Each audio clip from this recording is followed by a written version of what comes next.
Hello, and welcome to another episode of my Singularity Let's Play. This is Northstar, just finishing up the deep sea exploration here. Life supports life in one big interconnected cycle. Even if it involves a lot of death. But probing out the limits of extreme survival, I see life is surprisingly resilient, but that raises a new question. Where are the ultimate boundaries? What other extremes can life take hold on Earth and beyond? Hinting at the beyond exploration and also space such. Every time I see that, sorry, mic bump. Every time I see that particular prompt, it makes me think a little bit of Alpha Centauri, of the game, which I do a Let's Play series of.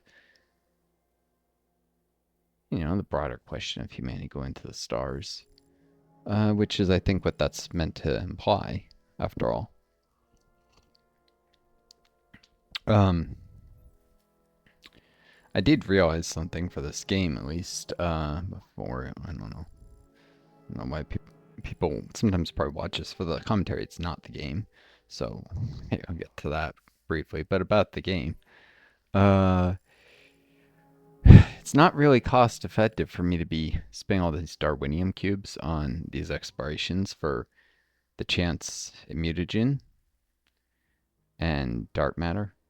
A single stone geode provides substantially more mutagen, and I'll have to invest a lot of Darwinium just to even make the top 250 in a lot of these events. Meanwhile, in dark matter, it's about the cost of 2. So 4 Darwinium will get me more dark matter than that, and some cards, very slightly more. And this is worth, I think, less than half a stone geode. So if I spend more than 5 Darwinium on one of these explorations, I'm probably not coming out ahead at all. Which is to say, I generally shouldn't do it. I should just try and get the badges like this, this, and this. Go up, stronger together, circle life, because they do make, each time you do this in the future, badges you earn for this event will increase your production speed. Once you reach 200% badge boost, each new badge earned will give a smaller boost to the event. But they do make it a little easier to get through the event while spending less Darwinium if you don't have as much real time to invest in this. Which is, I mean, there's too much grind in this game. It's noxious, so I don't mind putting some in to save time in the future. I'm not going to pay the asshole for these cubes. This game is, if you do that, it's an incredibly expensive game, and I don't have money. I'm disabled on COVID, so. Heck, I don't even have money to buy some of the newer games. They're just one-off, normal purchase games to do Let's Plays on them because my channel is just not growing fast enough, and I'm not entirely convinced it'll pay for itself soon enough to do certain games. Just took a couple I already play, like Hearts Iron 4. I try and keep up with the DLCs whenever I can get some on sale. I tend not to buy them full price because I already have a lot of knowledge in those games, so I feel like I can do better with the Let's Plays, games I already know how to play well. Be less stressful for me not having to learn them, and that allows me to do more videos usually before I'm too tired. Which does bring me to, the subject of long COVID. I might treating like it doesn't matter, treating disabled people like they don't matter, and just gradually making the world shittier. People think I don't know, I think a lot of people live in this strange world that's not correlated to reality, but they think it is, of where this is some kind of great betrayal of the world they thought they would live in. Unfortunately, this is always the world we were going to get with the U.S. winning the Cold War with capitalism. Marxists warned us for generations, plural, that capitalists were making concessions, which means they were being less shitty to ordinary people, paying them higher wages, becoming easier on trade unions, agreeing to pay more taxes and fund more welfare systems instead of putting what government money is spent into the military, which tends to make the rich richer in multiple ways. Not only that the rich often own stocks and defense companies, but they also tend to own stocks or own multinational businesses, which, like U.S. imperialism, isn't just bombing stuff for the hell of it. It's bombing stuff so that the U.S. can maintain control of the labor supplies and natural resources of other countries. Things like preventing countries from raising their minimum wages, so sweatshop labor can continue to be exploited, and the sweatshop labor is ultimately to the benefit of U.S.-owned firms. Sometimes they contract out to local companies to run the actual sweatshops, but they'll be making parts for like Apple or whatever company, clothing brands, various things. And that brings down the cost of production for those companies, and they sell at the same price in the US that they would, even if it was made with better paid labor. So there's that. There's access to natural resources like the gold of the Congo and the cobalt, which is part of why the US is funding a genocide in the Congo. And funded a previous one, apparently before, which I only learned about recent-ish, that this isn't the first time the U.S. has funded by genocide. I mean in the sense of mass killing. If you kill 1 million people, that's genocide. I mean, some people disagree and say, oh, the Holocaust or only an attempt to exterminate an entire group counts, although the Holocaust didn't exterminate all Jews. It may have tried, but it failed. There's obviously plenty of them who survived, partly by not being in the countries the Nazis took over. Either leaving before things got really bad or, being like Americans, Brits. Doesn't mean it wasn't a horrendous event. I'm just saying if you start applying definitions that strict of genocide, you even have the archetypical thing count, which is to say it obviously that was a genocide, so you have to use a slightly looser definition. Otherwise, you get an absurdly tight definition that doesn't allow anything to count, and that's ridiculous. But yeah, U.S. has supported 2 genocides in Congo, for instance, for control of the cobalt and the lithium, I think it was, or some rare earth metal. Maybe it was something rare like molybdenum, but the metals of the Congo.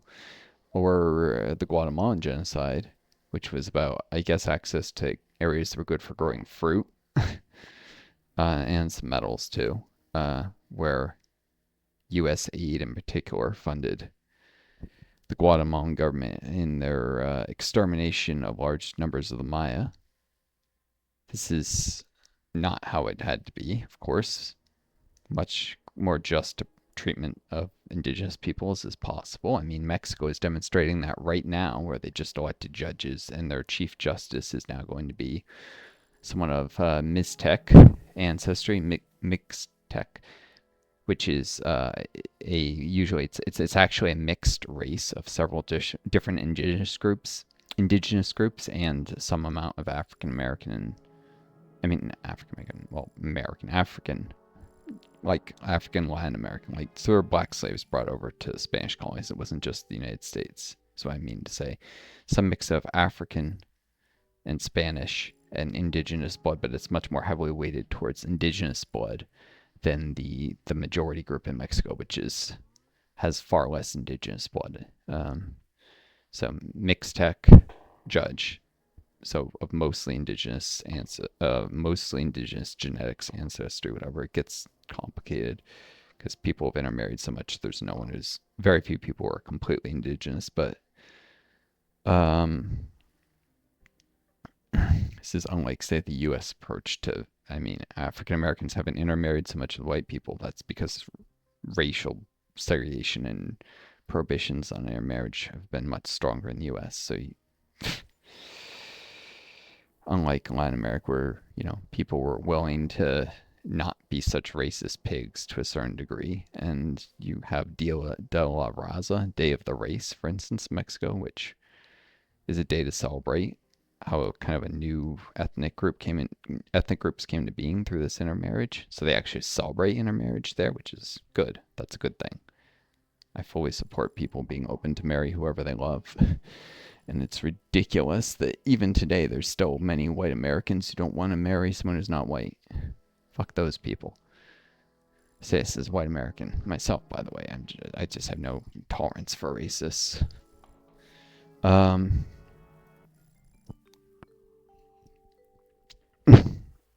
I mean, I am literally a Marxist, a democratic socialist. If you think I'm going to tolerate racists, no. No, way better than that. The paradox of intolerance. You can't tolerate intolerant people. You can't tolerate racists or Nazis or fascists, broadly speaking. The people who will kill you for holding your opinions, you can't tolerate. Um, but anyways, I mean, you need to suppress Nazi political movements wherever they pop up. Something that Germany needs to remember and do something about the AfD, which is very much a neo-Nazi movement, no matter what they claim. Sorry, I know a couple of people in Germany, and so it's on my mind but the wonders of the internet. But I'm having to deal with shitty fascists supporting people in their lives, and no one should have to deal with that. That in those parties, the AfD should be suppressed because they are a fascist, neo-fascist party. Of course, they're being funded by Musk and JD Vance, so billionaires will always fund fascism. And yeah, that brings me back to my original point. The world we live in is not some great betrayal. It's not something that people couldn't have expected. Socialists, Marxist-Leninists are most Marxists, but I'm not a Marxist-Leninist. But the Marxists, and especially the Marxist-Leninists, warned us for generations that if capitalists won, the Cold War, they would stop being so nice to working people. They would stop paying their fair share in taxes. They would stop tolerating labor unions. They would stop paying into generous welfare systems or funding scientific research. That all the money would just go into military and police and surveillance and genocide. And that's exactly what's happened since the end of the Cold War. The Marxists were right. People thought that, them running a relatively authoritarian system was completely bonkers and had no justification because they failed to realize that justification they provided that if they lost the Cold War, the world would go to a horrendous place, that they were completely correct in that. I do think that their authoritarianism was self-defeating, that if the Soviet Union had been a multi-party socialist country where capitalist parties were banned, but there were multiple competing socialist parties, it would have had short-term penalties. There would have been more divisiveness and debate and argument. But if the system was well-designed, parliamentary and such, I think in the long run it would have kept people more loyal to socialism. So people wouldn't have lost faith in socialism. What would have happened is there would have been a falling out probably of the ruling sub-ideology of socialism. So instead of the Soviet Union falling, there might have been a change in ruling party or a couple rule changes. There would have been probably some party wins power, fails to fix issues, the Soviet Union loses re-election, another party tries. There would have been some chaos. Hold on. Freaking I hate this design of laptop power cord. Whoever designed this was an idiot, a moron. It's a USB, which pulls out super easily, unlike a proper power cord. And they didn't even bother rounding the edges of the power cord so it doesn't easily catch on stuff.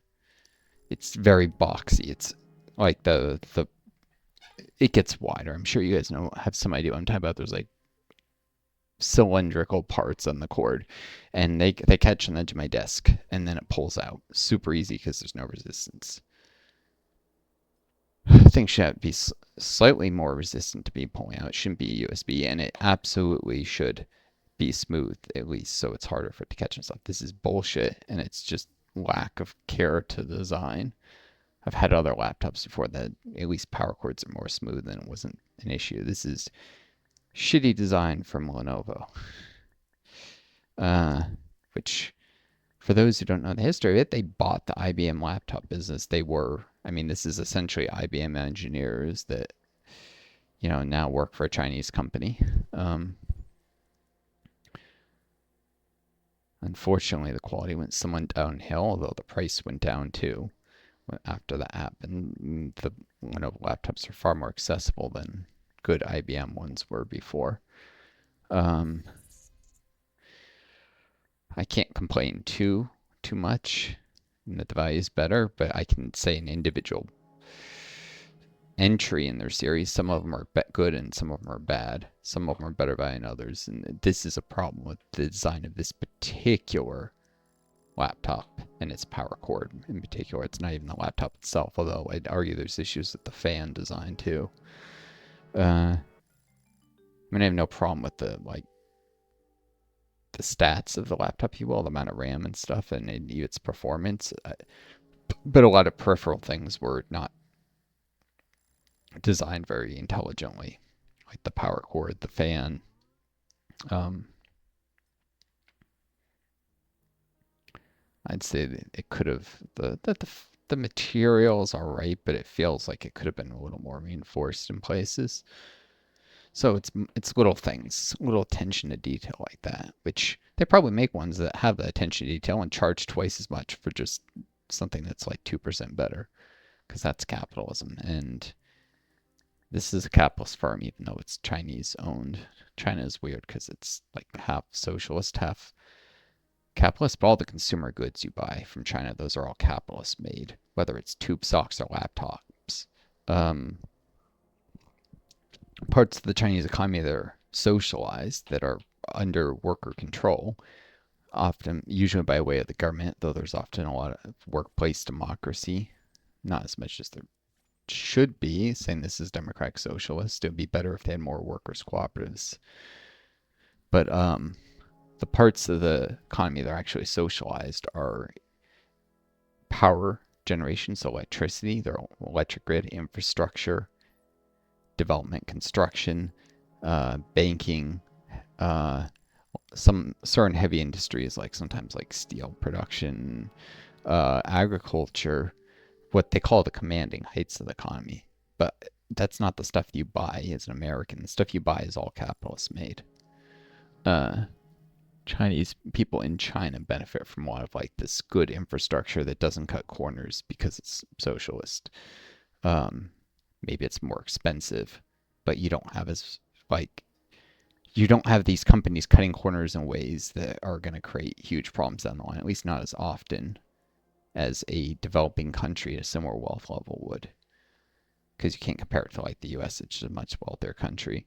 You have to compare it to the infrastructure of other similar GDP per capita developing countries, and you find China's infrastructure is much better, much more reliable and such for that wealth level. Um, by the time China's caught up to US in GDP per capita, which is inevitable one way or another, because their GDP is already larger in absolute terms than that of the US. It's just their population is like 3 times the size, but their fertility levels are still below replacement, which means their population is shrinking. Or not is shrinking, will be shrinking. It's still growing because of an aging population, but the population will shrink eventually if their fertility levels don't come up to replacement, which they actually probably will at some point. But if they don't, then eventually their population will shrink to be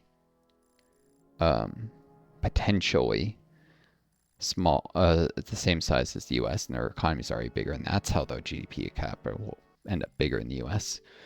Uh, More likely, their population will stabilize at a level that's greater than that of the U.S., which the U.S., thanks to immigration, has continued to experience population growth decade after decade, even though fertility rates in the U.S. are well below replacement levels as well. Not much higher than China's, actually. I think I looked, it was like 1.67 births per woman in China, or 1.69 or something, and it's 1.78 in the US. So not a huge difference, despite the fear mongering that China's going to collapse because not enough babies that's spread in the media, which is very racist shit tied up with the one child policy, which hasn't existed for a long time. It's an attempt to harp on your emotions, not logic or reason or facts. And the fact that the media is doing this just shows how the corporate media shows how dishonest they are. But it's not what they say, because what they say isn't technically wrong. It's what they don't say, or how they say it, or the facts that are relevant that are just barely touched on and not expounded in a way where people would realize their significance unless they're already an expert in the issues. Um, there's a lot of dishonest, subtly dishonest things the corporate media does. It's not like DeJourners against Trump if actually the media has a strong right wing bias in the U.S. Maybe not always right wing enough for like the fascists, but it's always been center right. Uh, what most left wing the media ever was probably during like the Vietnam War era, and it came under heavy attack, the corporate media from the United States government for that.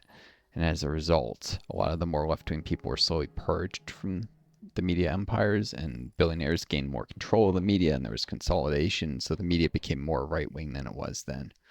There's been a long term program to undermine the freedom of the press in the United States, which is only now bearing fruit, but it's been going on for a long time. Um, to make sure, and even if it suddenly became free, it's not going to suddenly become unbiased. Uh, Media bias tends to change very slowly, or not at all. So they've already set it to a point where it's quite right wing, and if they even stopped interfering now, it would stay where it is. But in fact, they keep pushing it further to the right. Um, Ensuring the system will be shit without strong effort to undo and counteract and reverse the damage toward democracy, which is not going to happen because billionaires are funding fascism, not funding efforts to repair democracy. Um, and the U.S. is stuck in a fruitless, often gridlocked, pointless two-party system where you can't do shit because there's only two parties. If you vote for any other party, it just hands victory to one of those two parties. Like, if you don't vote for the Democrats but you vote for the Greens, it just lets the Republicans win races. And that's because we have a first past the post, winner take all voting system. Uh, if we had proportional representation or ranked choice voting or something like that, we could actually have third parties survive, thrive, slowly grow, make their point, win votes because they're what they say is more representative of what people want, and their leaders are better and shit, and actually compete, and that would be a real marketplace of ideas. But the capitalists don't want a marketplace of ideas, no matter what bullshit they say when they're pushing neoliberals, and they want a marketplace of ideas if the marketplace is all owned by one person and that person controls what's on the marketplace to only be what he wants, what benefits him. That's the kind of marketplace of ideas, air quote, that they want. They a rigged marketplace of ideas, not a free and fair one. Um, Never fucking believe the neoliberals. Neoliberalism, by the way, is a right wing ideology. It's the ideology of Ronald Reagan, but it's also the ideology of Jimmy Carter and Bill Clinton, who are more left wing liberals, left wing neoliberals, but they were still neoliberals. They wanted to cut uh, government spending on the people, weaken labor unions, even if they said otherwise. The last U.S. president who was not neoliberal would probably be LBJ, Lyndon B. Johnson. I've listened recently to one of his old speeches.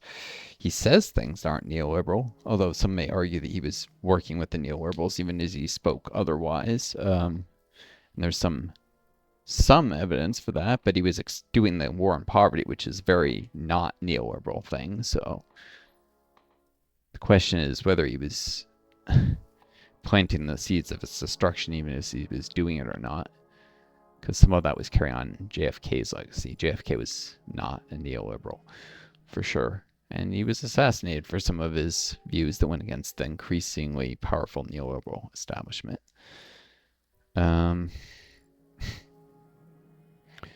The guy who did it, there's strong evidence that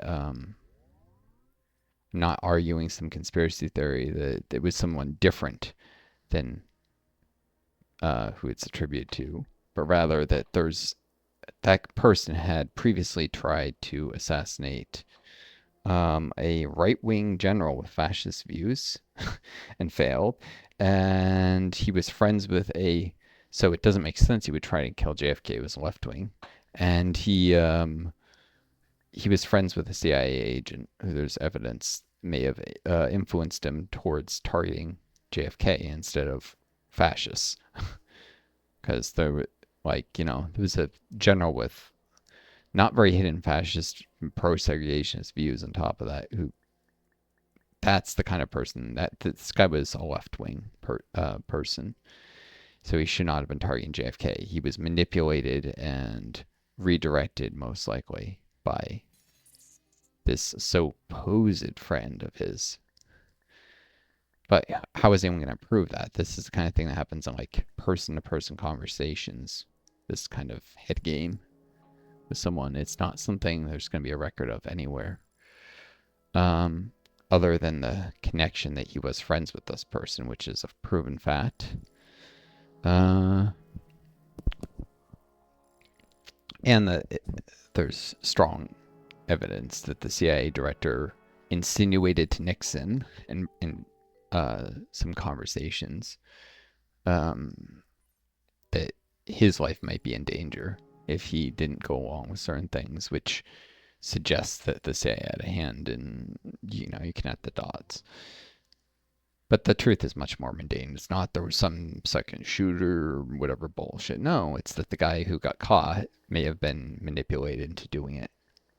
Um, we'll never know. Wasn't the guy he was killed after he did? That's kind of suspect. When assassins get killed, it's very often so they can't open their mouth about how they ended up, who is really behind it. People want to say it's crazy, but people don't just get shot by accident. They never have. I mean, well, maybe if they're toying with a gun, but you don't. Assassinations are never accidents. They're always intentional. Um, Someone has to go and plan that shit and attempt it, even if it's a loony. Uh, Anyways, JFK was killed. Martin Luther King was killed. Anyone who stood against the power of the very rich just happened to end up dead, and at least some of these people were almost certainly killed by just loonies who were unhinged, but some of them were clearly there were too many left-leaning people who all ended up dead for it to be coincidence. And at the same time, there are people we know were killed by the government, like Fred Hampton, leader of the Black Panthers after Malcolm X was killed. Fred Hampton was killed in a no-knock raid by the Chicago Police Department that the FBI helped coordinate. And there's strong evidence the FBI wanted him dead and helped make sure that the raid would lead to that. So, and Fred Hampton's then girlfriend, who was sleeping in the same bed with him, so it's not like she wasn't there. She was there when this happened. She says the police officer stood him up, pointed a pistol at the side of his head and shot him execution, or was it back? I mean, pointed a pistol at his head and shot him execution style. That is not an accidental death. um, and so if her story is true, that's obviously an assassination by the police. And even if she's making it shit up, there's a lot of other evidence to suggest the whole thing was not a coincidence. But you cannot accidentally shoot someone execution style. Come on.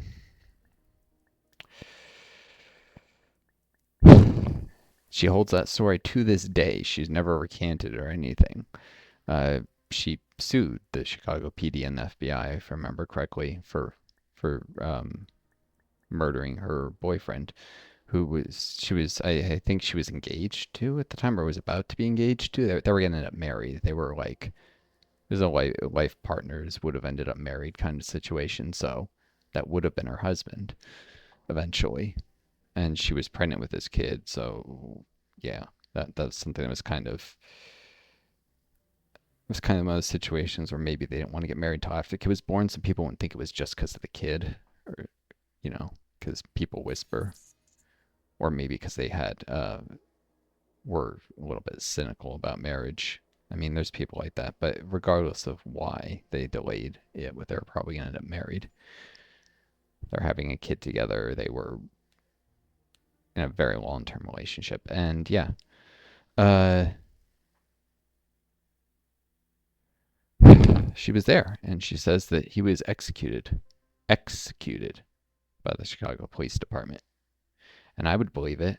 I spent some time around Chicago. The police there are insanely racist, even to this day. And it was obviously worse back then. Chicago is a very, very racially oppressive, de facto racially segregated city to this day. Uh, Most people outside of there do not realize it. They think, oh, it's just gang violence. No, there's a lot of lack of opportunities for people in the slums. Heck, just being that zip code will screw you. After I finished my first graduate program, I had a degree and I was stuck in a rural area. I could have moved to Chicago. You know, I was out like somewhere in the Midwest. I'm not going to say where. It wasn't too far to move to Chicago. Um, and I could have afforded to move into one of those really dangerous, dirty slum areas with the money I had saved up. I intentionally not saved up a lot of money and put in order to borrow as little in student loans as possible. Like even when I worked, I got screwed out of work credits. I got screwed out of work credits. God, I was looking at one of the captions in one of my earlier videos, and it seems almost intentionally get some of the words they say wrong. Work credit, work credit, AI or whatever bullshit is making these captions. Um, I got screwed out of work credits for a couple of the jobs I worked being for the university while I was a graduate student, which is bullshit. And then I got stuck in this rural area. Well, I mentioned because that's come into play now with Social Security disability insurance. But anyways, after grad school, I borrowed as little student loans as I could. I put money I made in my jobs into borrowing less loans. Um, into tuition and to living expenses. And I had very little money in my bank account when I graduated through careful budgeting to only borrow exactly what I needed. And I didn't have enough money when family reneged on promises to help me move to where they were, to move anywhere that had high cost of living, even remotely high, even though I was trained in the sciences and biology, and I could not. You can't just live in the middle of nowhere and get a job in biology unless you have like more of an ecological background and you're trying to work for the EPA. I didn't have the background to work for the EPA. The fields that I would have been doing would have been like working for a pharmaceutical company or working for a university doing like biomedical research. I later transitioned to even more of a clinical research direction in my education, but yeah, medical research you can't just do in the middle of nowhere is the point. Um, but I could have moved to one of the slums of Chicago and then tried to get a job at one of the pharma companies in Chicago. But the racism and segregation is so bad that I would have, just by living in those areas, in those zip codes, the pharmaceutical companies probably wouldn't have taken me seriously. And I probably would have gotten like mugged several times living in one of these areas.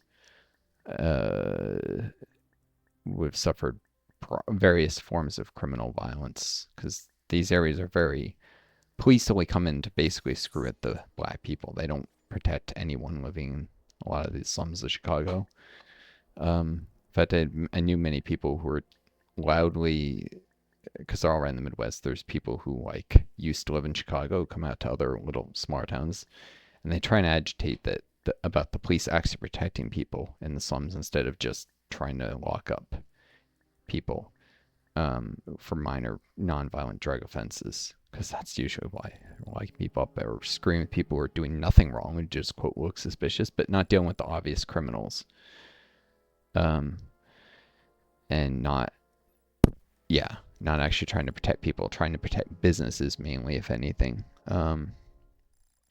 which goes to the historical landmarks. To tell you the role of police is not to protect people; it's to protect the business owners in the end.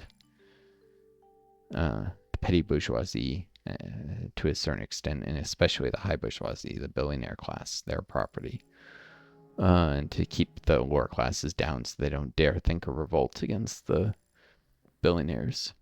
That's the real function of police. It's not to deal with rapes, murders, abductions, that kind of thing. They do those things, but that's not the most important role to the ruling class, and so they don't prioritize any of that. The police do that because they want to. I mean, yes, there's sayings all cops are bastards and stuff, but many people do go into police work because they want to help people and they want to catch like these criminals. But the way the departments are run distracts them from that and gets them into racist policing. It's not necessarily the police officers' fault. It's more the police chiefs and the politicians and the pressures they put on the police departments and the prosecutors. It's a whole fucked up system, but it's not. It's not necessarily a bad apple. It's a bad barrel. It's a barrel that will you put a good person into police work and it will corrupt them, or they'll see they're going to be corrupted and they'll leave.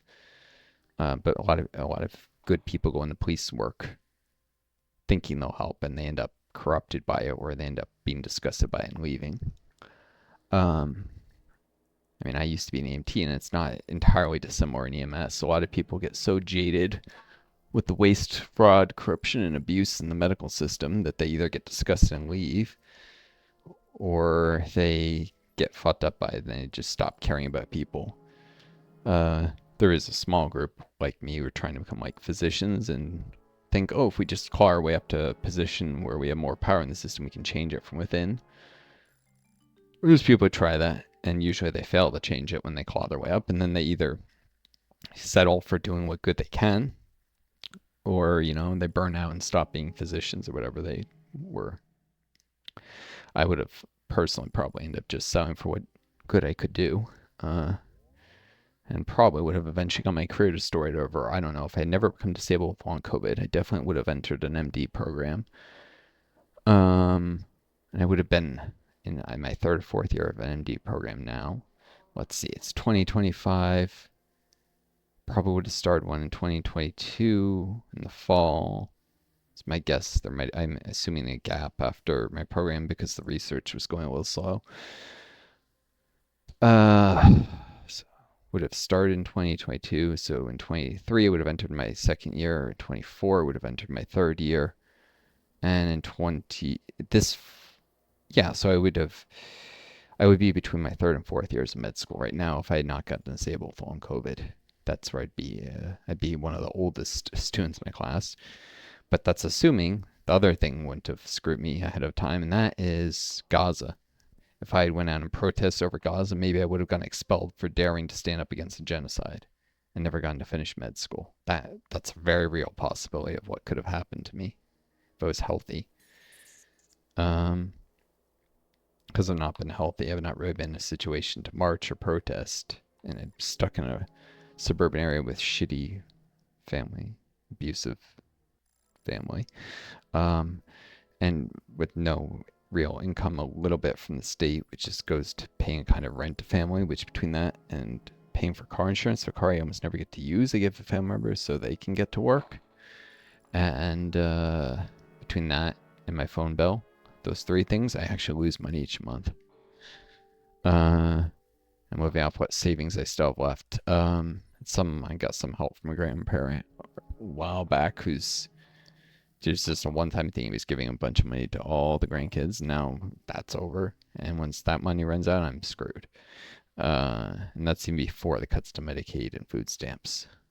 Yeah, I do come from a family with some wealth in it. Ironically, even though I grew up and lived almost my entire life in poverty, the only help that came to me really of any measure financially is then when I was already disabled, and all it's been able to do is buy me time, which maybe that time will turn out to be critical. But I could have done so much more with that money in a way if I had it back when I was healthy. Anyways, another grandchildren did get in are healthy and have been able to do more with it to improve their lives than just using it to be able to buy clothes and food. And I'm very frugal with those things so that they don't like freaking die because they're disabled and the government's screwing them. I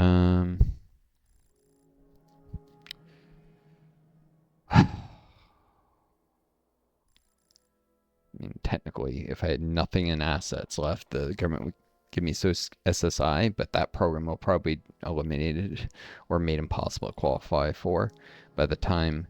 I mean, you already have to get ruled as disabled by the Social Security Administration. They contract out to these private companies that take forever. I mean, it's been months since I heard from these fuckers. They should have access to all my medical records, but they'll probably say, oh, we don't have enough information. We have to reject it unless you can provide more, some bullshit. See our doctor, and then the doctors they hire just tell everyone they're not disabled, and if they clearly are. So that would be bullshit. Tried talking to state legal aid lawyer, and she's like, just cooperate with them. I'm like, why would I cooperate with people who are truly trying to fuck me? They have all the right information they need. I had been for years going to long COVID clinic. They have all the medical records from that. That's all they should need to conclude them disabled. It's utter bullshit. But these state legal aid people, they're not really in your best interest. They're just there to prevent popular dissent. So the government can say, oh, look, there's free legal aid. Free legal aid that gives bad advice that's only designed to get you to not rock the boat. It's fucking bullshit.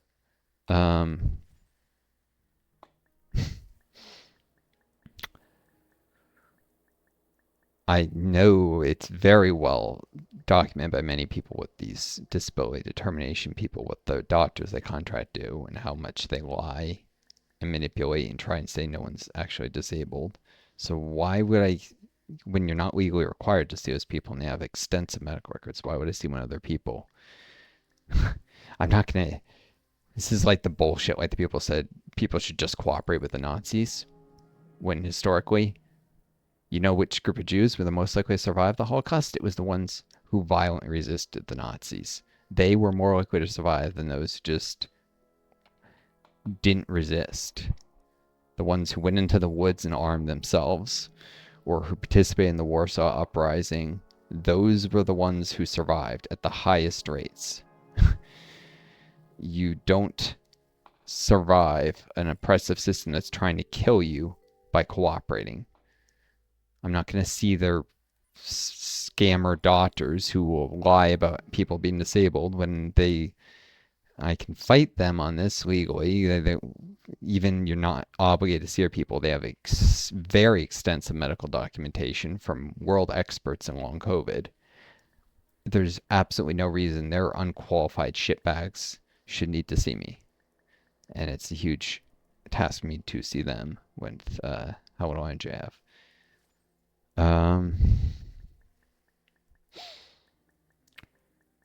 And it's time I could be spending trying to grow this channel, because my only real hope of surviving in the long run is to get some kind of income. So get this channel to where I can monetize it. There's people like Acebeck and shit who have like over 1 million subscribers. That'd be nice. It's unlikely, but if I can just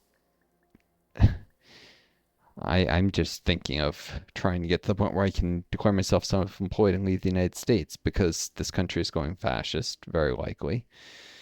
Or at least there's a non-negligible, there's at least a 10% chance the U.S. ends up fascist within freaking like 6 years or something. I need to get out of the country, establish myself somewhere else.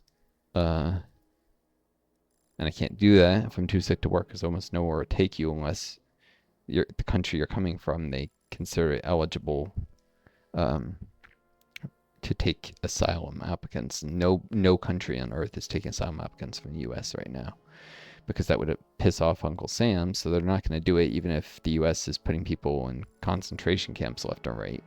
And they sort of already are. Trump is, with the CCOT and immigrants, including people who were legally in the country, who he revoked their legal status and didn't tell them and sent them off to CCOT. Like, he's done that shit with some Venezuelan immigrants. So a matter of time until he starts labeling, like, native-born white U.S. citizens to be enemy combatants because of their criticism of Gaza and stuff like that. That's where this is headed. At which point they'll come for me because I've criticized Gaza and they'll kill me, basically.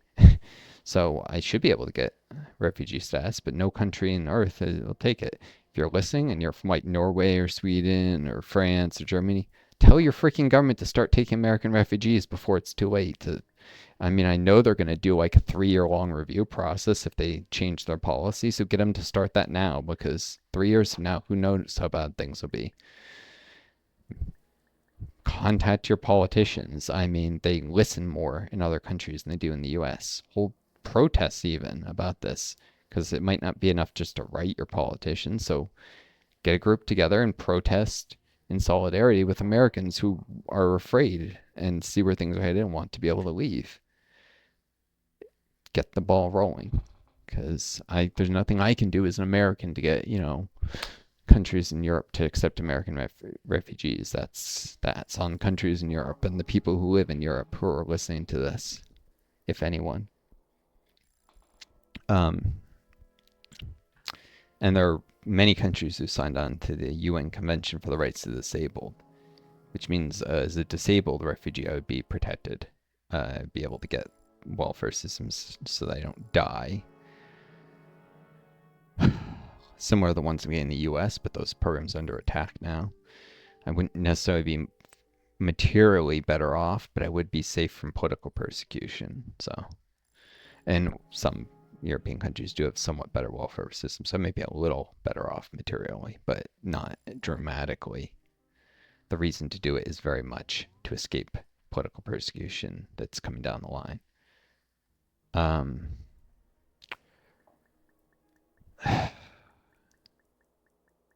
Yeah, the U.S. is very much the bad guys in the world stage now, but it was always destined to be this way. That's what I'm saying. The Soviets, communists, they warned us. We didn't listen. We didn't listen that the capitalism was doomed to end up this way. They were right. We were wrong. I say we because up until the pandemic hit, up until 2020, when it started, I followed it actually from late 2019, from December. I knew it was going to likely become a pandemic because the way it was being mishandled and the characteristics of this virus, which I'd actually studied before, because my first graduate degree I actually studied viruses, and even learned from a world expert in epidemiology kind of stuff. We'd studied diseases, pandemic potential, and coronaviruses, which had already caused MERS and SARS before, were high on that list. So I knew this had the potential to happen. But yeah, in 2020 I became a socialist. So before 2020, I was just another one of those people who didn't listen to the Marxists, who thought they were all full of shit, who was a spicy liberal, but not willing to admit that capitalism was the problem. It took the pandemic and seeing how it was being mishandled and human lives are being sacrificed for profit to break the illusion thoroughly enough that I was willing to at least listen to what the socialists had to say and see if they had anything valuable to contribute. When I actually approached socialism with an open mind for the first time in life, that's when I became a socialist, not before. So if you're listening to this, you're not a socialist.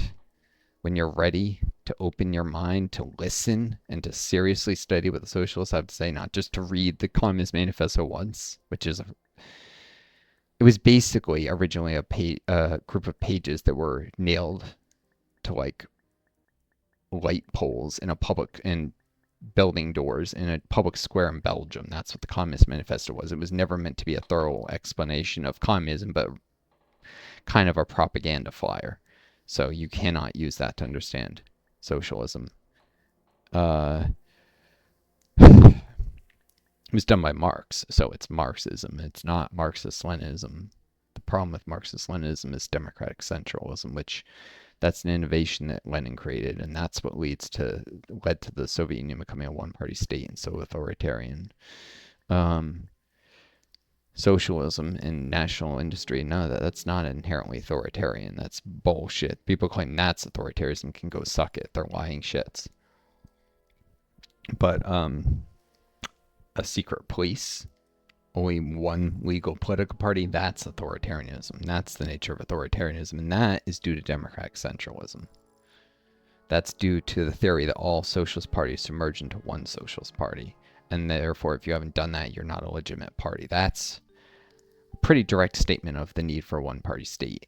And one-party states always end up authoritarian. Heck, two-party states will always end up authoritarian. That's why the U.S. is becoming what it is. That's part of why, anyways. It's part of why the UK is degenerating towards fascism as well at a slower pace. At least it seems that way. It could be worse, but as an American, it seems to be slower what's going on in the UK. Why is this happening? It's because these are both two-party states where no third parties can really break in. And then you combine that with capitalism and its fascist tendencies, and there's just no way to stop it without smashing the two-party system. At least in the UK, there's some people who are demanding a real republic, reformation of the House of Lords, and an end to the two-party system with proportional representation. I hope those people get their way, otherwise the UK will end up where the US is. But yeah, those of us who weren't Marxists, which until 2020 included myself, did not listen to the Marxists. They warned us that capitalism would always end up degenerating to fascism, that it would always lead to barbarism in the end, that it was playing nice while the Soviet Union was around, because if it shown its true ugly face, you would have seen a lot more support for socialism worldwide during the Cold War. I mean, think about it. If capitalism had been twice as nasty as it was during the Cold War, do you really think that people would have seen the U.S. as a beacon of freedom and supported it over the Soviets? Hell no. No, the U.S. played nice, pretended to be the good guys so it could win the Cold War. And the moment the Cold War was over, the U.S. started to reveal its true colors. And Western European capitalist nations like the UK and France also are not without blame and did some nasty shit after the Cold War too. The big capitalist powers only revealed their true colors when the Soviet Union was gone. That's a key insight into history. I realized that even before I became a socialist. I just thought maybe it wasn't possible since I didn't realize capitalism was the problem so much. I mean, I realized capitalism got nastier after the Cold War, but I had some bullshit. Oh, it's corporatocracy or it's crony capitalism. I was guilty of that nonsense at one point in my life before I realized it's a load of shit. It's making excuses for capitalism. That's all that is. But, that I bought into that bullshit at one period. I'm sure I get these spicy people who are occasionally listen to what I say. Well, YouTube doesn't give my channel shit for views or impressions. It's probably giving me even less with the profanity, so I shouldn't do that. But I was guilty of that brain rot at one point too. I think it's a phase that many people have to go through as they move from what in my case was a very right-wing upbringing to challenging that to turning their back on it. And it's a kind of, even though it's stupid in the end, those kind of ideologies are a stepping stone to really opening your eyes. That kind of anarchist leaning social democrat, you can get stuck there. My brother got stuck there, or at least claims he's stuck there. He might actually be seen things indicate he may actually be a communist, like a literal Marxist Leninist who's pretending to still be like a spicy liberal, because he's afraid that he won't ever be able to work for the U.S. government if his real views are known. And just because you believe in Marxist Leninist type stuff doesn't mean you're going to actually add to it. I think my brother has no freaking interest in actually fighting for his beliefs. So he'd rather keep them secret and pretend to be something else, a little more moderate than what he really is. I could be wrong. He could really be stuck where he pretends to be stuck. Ironically, he was the person to pull me to the left in the first place, from where I was much more centrist to he pulled me to the left up to somewhere that's a little bit to the left of Bernie Sanders. And then I just kept going because I saw that was a terrible place to stop. That Bernie would turn his back on his movement and sell them out, as he has repeatedly since that point. That stuff like Yang was a load of crap in the end.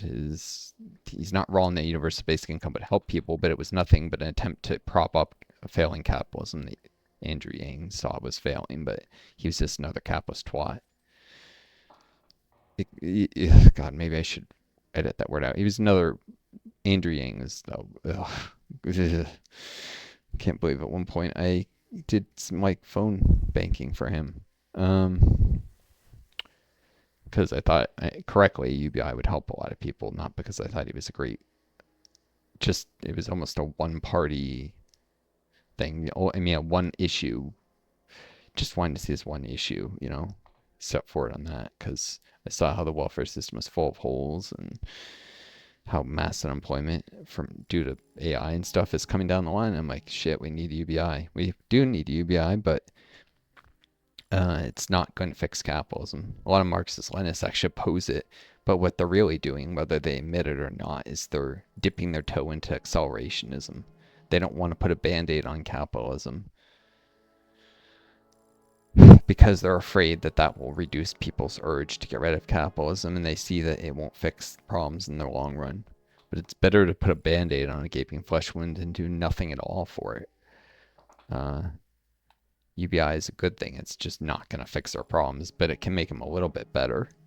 And that could save some people from literally dying, give them the chance to open their eyes to socialism. Yeah. Even if people in mass turn socialist, it's going to be a challenging thing to get any of it done. And there's a great potential, great danger if the wrong socialist sub-ideology coming into power. As a democratic socialist, I strongly hold that the Marxist-Leninists end up being the ones who win in a power struggle that doesn't have the fascists win as the center collapses in the West and the United States. And I think it's the fascists who most likely rise to dominance. But if they somehow fail, then eventually it'll probably be socialists come to power. But I'm afraid it'll be the Marxist-Leninists. And then the United States will end up as a one-party state like the Soviet Union was with all the problems the Soviet Union had. It will be a step forward in terms of economic rights and stuff like free housing and healthcare. Don't get me wrong, it'll help a lot of people. Won't all be bad, but it will not be what we could have had. It'll be a huge missed opportunity to have actually done democratic socialism, which if there's any country in the world that could probably do that effectively, it's the United States because of the long democratic tradition of the US. And even if that's been bullshit bourgeois democracy a lot, and the how would I say it, the cultural belief that democracy is inherent to what it means to be an American, deeply ingrained loyalty to democracy. Therefore, it would be better to democratic socialism than to throw out the baby with the bathwater. That is democracy while throwing out capitalism. Because if you do a one-party state, you will end up losing democracy in the end. Democracy is a good thing. Free markets are not. Those do not go hand in hand. You watch my Alpha Centauri Let's Play, which I'm about to cut this video and go over and do a video for that after a little rest. You get economy and politics, social engineering tables. You can be democracy planned, which is essentially democratic socialism, although it says some nonsense about semi-market regulation bullshit. It's socialism. That's what a planned economy usually ends up being. I mean, I guess they word it vaguely because if you're doing certain combinations of faction and other social engineering choices, it might just be state capitalism instead. But there's such thing as market socialism, so it's not even the presence of markets doesn't mean capitalism, but you can run planned or you can run free market. Free market is obviously capitalism. Planned is generally speaking socialism. You can run democracy or you can run police state. The Soviet Union would have been planned police state. Which in that game, by the way, is because it was made in the 90s when, the Soviet Union was a terrible failure. It will cripple your economy unless you happen to be this one faction that's a parody of China. Not parody, but it's a brain dead demonization of China, the human hive. It's such bullshit that that's there. Or you're the Gaians, so you can actually do eco-socialism under a one-party state. You can be police state green, or sorry, police state planned as the Gaians, which might be like eco-fascism or eco-socialism. Um, it's not clear which it would be. I think if it's green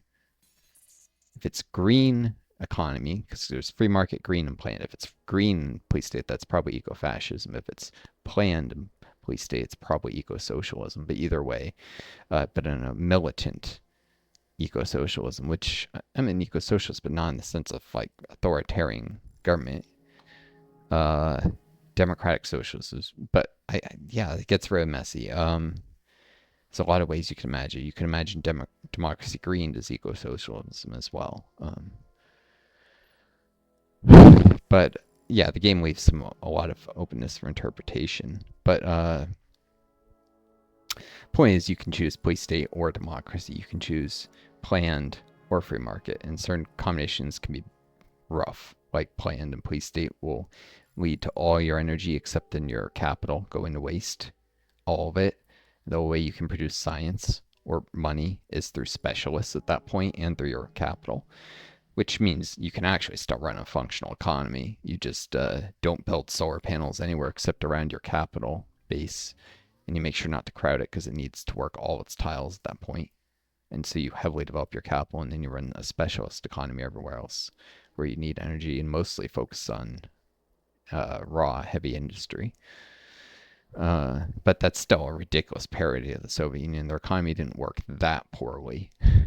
In fact, their long-term GDP growth rate was greater than that of the United States. That long-term, because that averages out the dips and the troughs, the peaks and valleys of capitalist boom-bust cycles, which lead to nominally higher annual GDP growth rate than the real long-term growth rate. Yeah, I've said before, if you have an economy that grows in size by 100% one year, so it doubles, and then it loses minus 50%, loses half of its economic size next year. At the end of 2 years, the economy is the same size as when it began, but the average annual GDP growth rate is plus 25%. You can't just average 1 year periods, but that's what the US has done to say the economy is so great. When you do 5 year periods and average those, the Soviet Union exceeded the US by a lot, which is why when the Soviet Union was founded, because people will say it was founded right after World War I, that's bullshit. There was a transitional period. There was conflict between the Mensheviks and the Bolsheviks. There was the Russian Civil War. The Soviet Union was founded in late 1921, early 1922. That's when like the new constitution was ratified and everything. Just like the U.S. had the period where we had the Articles of Confederacy, that was not the United States. The United States was not founded with the end of the American Revolution. It was founded with the ratification of the U.S. Constitution. Same thing with the Soviet Union. So counting from like February of 1922 to 1972, because the Soviets had a serious economic crisis at the very end that was part of the process of collapse. And it was partly due through Gorbachev making very aggressive reforms to the economy that actually made it much worse in the end. So you go to before that crisis, that was also partly due to the end of Bretton Woods. The Soviet economy didn't really come into collapse until the 80s, but we're just choosing a time point that's well for. If you look at the GDP ratio between the US and the Soviet Union, it was about 1 to 13 in 1922. It was about 1 to 2 in 1972. The Soviet economy was almost half the size of the US economy in GDP per capita. Not absolute size, because that's like, if you have twice the population, obviously you're going to have a larger economy, or if you have less. So GDP per capita is the most important thing here. It's not like China where there was a drastic imbalance in population density. If anything, the Soviet Union had a lower population density because Russia is huge than the United States. So yeah, although maybe that works in favor of the U.S. this does ignore the whole question of population density and population count, but which could be a caveat to what I'm saying. But when you look at GDP per capita, it goes, anyways, there's more than six-fold growth in GDP per capita relative to US. That's not the economy grew 6 times, it's the economy grew like 50 times, but the US economy also grew 8 times during that time period. And so there's a relative gain of like six-fold growth. Um, the Soviets would have eventually caught up to and surpassed the United States by the year 2100, if not before. Um, but until 72, people were predicting it would be by like 2030. But then after their growth rate started to slow, and well, some of that was due to the economic crisis, and some of that was inevitable. As countries become more developed, their growth slows. And even though their economy continued to perform better than the US had at similar GDP per capita, in fact, when the US was a similar GDP per capita, the Soviets, I think it was in the 1800s, that period in the 1800s, the US was only managing like 3.5% long-term average per year GDP growth rate. Like if you take a 5-year period, look at the amount the economy grew and divide that up by 5 or something. The US was only managing like, and then do a little correction for the fact that there's compounding of growth. But anyways, the US was only managing like a long-term rate of like 3% a year, really, 3.5, when it was a similar size, and the Soviets were managing something like 8% at a similar. So they were outperforming where the US was when they were a similar point in their development. Although the world was less technologically advanced, which is again a caveat. There's always caveats. You wouldn't expect it to have been quite as high, even if the systems were equally good, because of technology.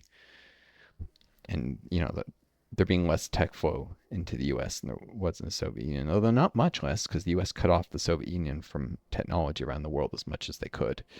And the U.S. actually very aggressively stole technologies from the British when it was in the 1800s at a similar level of development to the Soviet Union. The American government actually protected people who came over and stole patent designs from the UK. It was like doing what China has supposedly done with stealing American technology. That's somewhat overstated. There's some truth to it for sure too. And that's what the US historically did when it was at that point in its development. Hence the hypocrisy of condemning other countries doing exactly what we did. And acting like that means their system is invalid. It may be wrong to do that, but it's not an invalidating thing to say a system doesn't work when we had to do the same thing when we were in the place. It says that rather the global system we have kind of forces countries to do that, wrong though it may be.